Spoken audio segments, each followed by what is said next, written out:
Hello everybody, today on the table we've got another power supply, 1000 watts, 80 plus, gold. There is lots of cables, that's the power supply itself,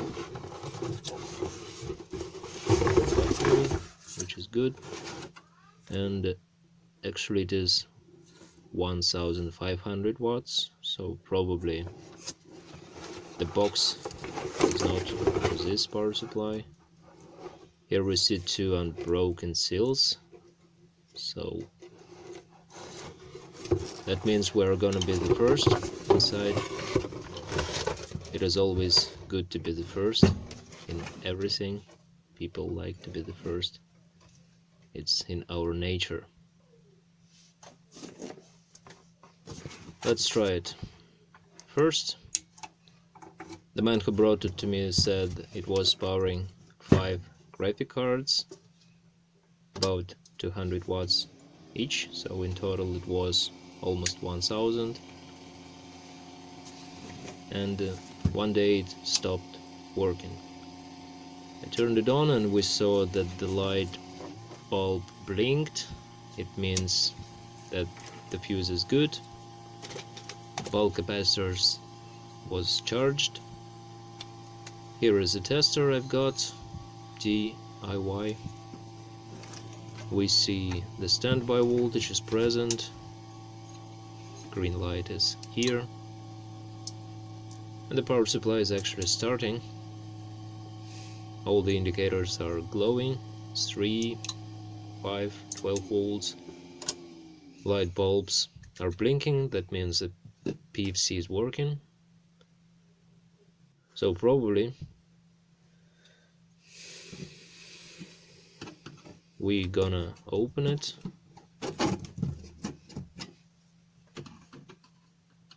As I said, we're gonna be the first.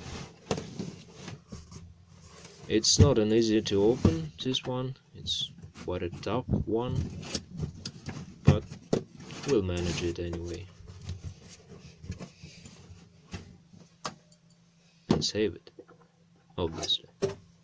Hopefully. It's not good to throw something like this away in the trash.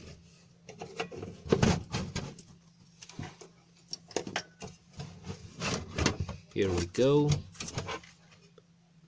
Open it. For 2 years there is lots of dirt or dust or whatever it is.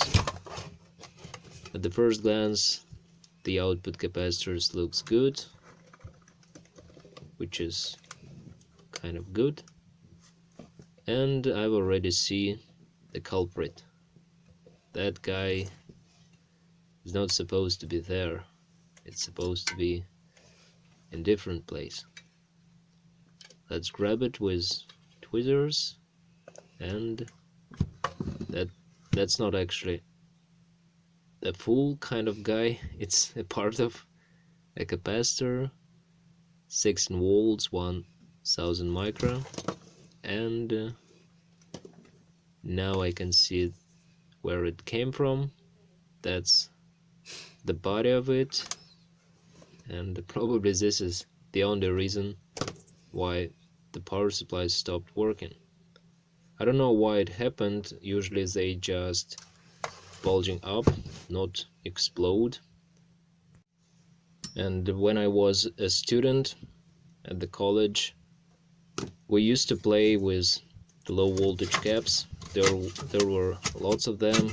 We took some of them, get it connected to a mains cable, then plug the mains cable in the mains, obviously, and they exploded like hell. That was stupid, of course. Now I understand that we just wasted some good components. Now I wouldn't do the same, of course. But we were young, and when people young, they make some stupid things sometimes. But it is good to accept your mistakes when you grow up. So now I'm removing it, obviously. It's an easy task to do. By the way, I think this one exploded because the lines on the cap that were supposed to bulge up to allow the internal pressure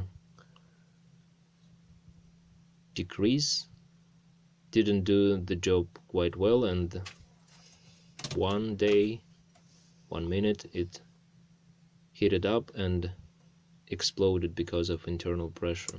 Now I can put it inside. I got a new one, low ESR, 25 volts. It is a little bit higher, but I think it's gonna be better, the same capacity. So I just put it into the PCB through the PCB, because the holes are already cleaned. Always check the polarity, make sure it is suits or matches. Slightly bend the pieces in order it's not fell down, and solder it back. Everyone can do it. You just need to have a soldering iron and soldering wire. That's it. Make sure that no cracks, no bridges. Here I connected the fan back, put it directly to the mains because I was pretty sure that it's gonna work, and that was the only problem. We already made sure that the power supply worked, all the voltages were present. So here I have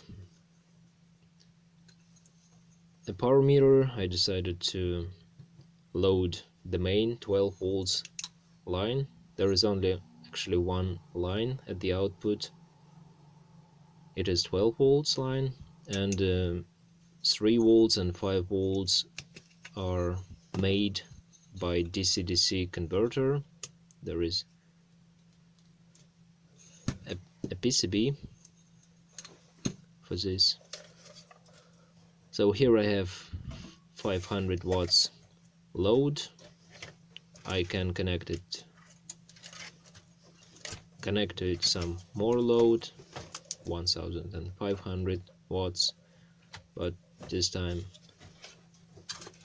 I don't want to do this. It's gonna be enough even loaded it with 500 watts, just to make sure that it's not explode with that cap one more time.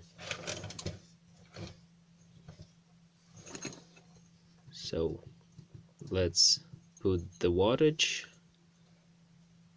turn on the power supply, and you see the wattage 250, and the noise of course is coming from the load, not from power supply.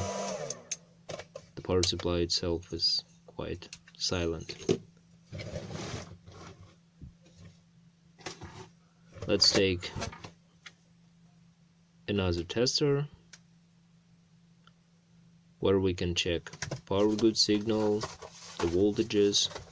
Sometimes power good are really good to check, because I've had some power supplies that were missing the power good signal, and that could make your life quite difficult.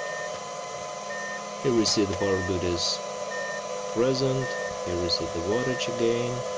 All the voltages are okay. 5, 3.3, 12. So this device is fixed. If you like it, give it a thumb up. And see you next time. Goodbye. Have a good day.